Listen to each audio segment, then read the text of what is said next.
Hi guys, so I'm pretty excited about today's video because it's part of a collab with Lena Danya, who is an amazing artist here on YouTube. We've been following each other's work for years now, and I think we even knew each other before I even started my channel, so we can't believe it's taken us so long to actually get around to doing something like this. So for this look, I decided to just take one of my favourite Lena paintings called Heavy Hearts, which is a watercolour piece, and I just took inspiration from that painting and created this look. I made it a little bit darker and heavier because we all know what I'm like, I love my dark and heavy, but the original kind of style is still there. And then Lena took inspiration from one of my photos and created her own piece, which you can go and check out over on her channel. I've already done a base of foundation and concealer, so we're going to start with some contouring, and we're going to be using a blue eyeshadow, which isn't something you hear every day. You want this to be quite patchy looking because this whole look is basically organised mess, so if you use a smaller brush in larger areas, then you're going to get an uneven transfer of colour, and you're going to get that uneven kind of effect that you're looking for. So you want to take this around the forehead, underneath the cheekbones, underneath the jawline, the chin, the bottom lip, the cupid's bow, around the nose, and then finally through the eye socket. So just like contouring, you just want to apply this anywhere where you would usually add shape and colour back into the face when you've applied a flat colour of foundation. Or like when you're painting a face, the areas that you would use shadow to define like certain features. Next, take a dark blue on a fluffy brush and really define that socket area starting from right up underneath the brow, and you want to lift it up slightly as well to give that kind of sad expression. And you don't want to apply primer or anything first, you don't want to be neat with it, you just want to whack it on there and don't even try to make it even. And then I also applied some of that same colour to the outer and inner third of the lid to give them that kind of rounded shape.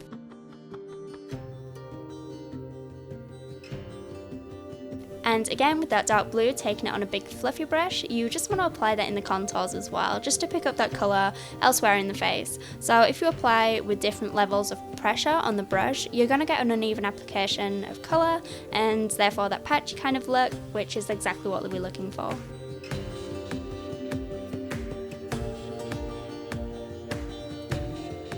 Next, I took a black eyeshadow to define that socket even further, and making the eyes look more deep set.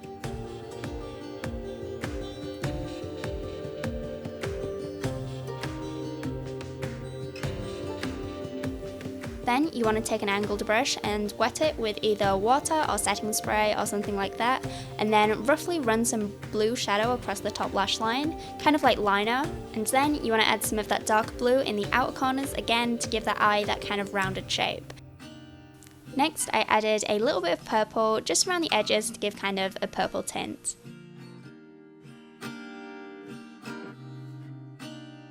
For the brows, I didn't really want to block them out or go over them with a pencil or anything, and the painting kind of had some darker shades in the brows anyway, so all I did was go over them with another blue eyeshadow, and I think it worked quite nicely. If you did want to lighten the brows, you could always just use a blue liner, like a pencil liner, or you can even go over them with a white liner and then add a blue eyeshadow over top, or even a coloured mascara would work. Although for this look, I really think the darkness underneath just works really well, so I'd just keep it.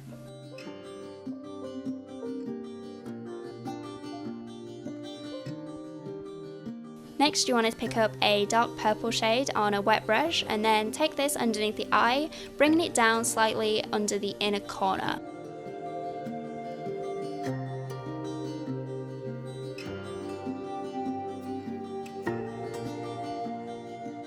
Then, taking a blending brush, add some purple underneath the eye, bringing it down slightly, again just using different levels of pressure on the brush.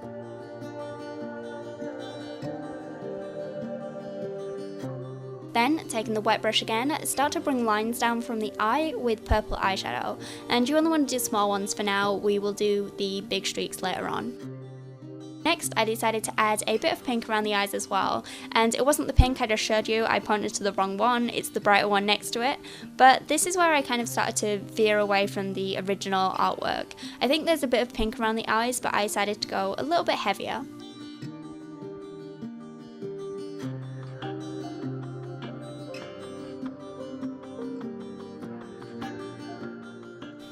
So for the streaks down the cheeks, I was tempted to just make the eyeshadow super watery and then just let it drip down to get an authentic look, but I couldn't do it. I was too scared of just ruining everything, so instead I just took a big angled brush and then I wet the eyeshadow quite a bit and then I just ran it down my face. The first time I did it, I tried to control the direction of the brush and it wasn't really a straight line and didn't really look right. So what you want to do instead is place the brush on your face and then move your face back instead of moving the brush first.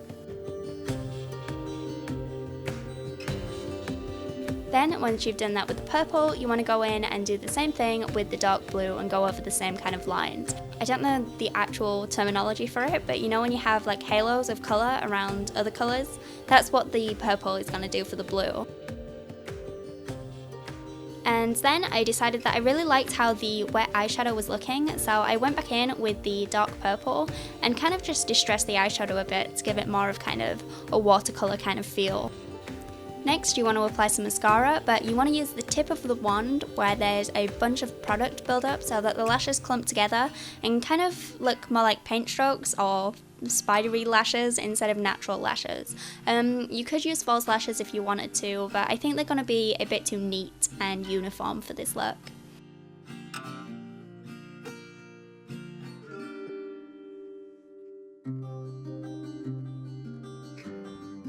Next, I took a white grease paint and I use this as a highlight, and you could totally use a white liner too, which I would have done, but I have no idea where mine are. They've literally all just disappeared.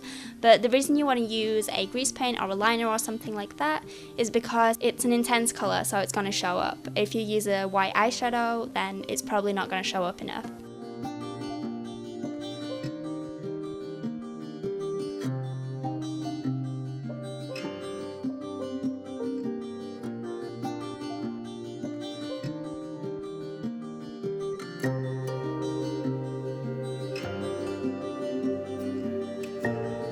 So finally, moving on to the lips, which are definitely the most difficult part to explain, so bear with me.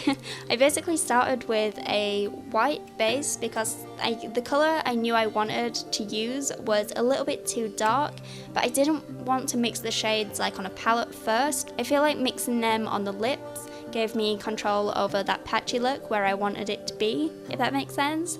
And then I took the same dark pink and then I went around the edges of the lips to add the shape. And then you also want to add some in the center as well and create those lines.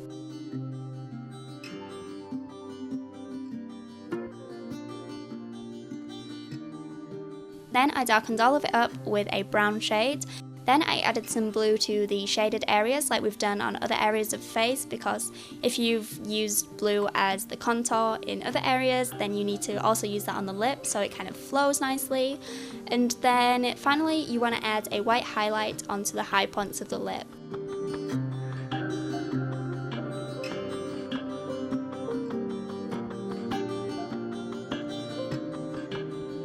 But then that's it. I really hope you enjoyed this look. Make sure you go check out Lena's video if you haven't already. She is an absolutely amazing artist and definitely one of my favourite YouTube channels because her videos are just so relaxing and creative and inspiring, and every time I watch one I'm just itching to create something afterwards. So please do go check her out because I know you will absolutely love her to pieces. And thank you for watching. Bye.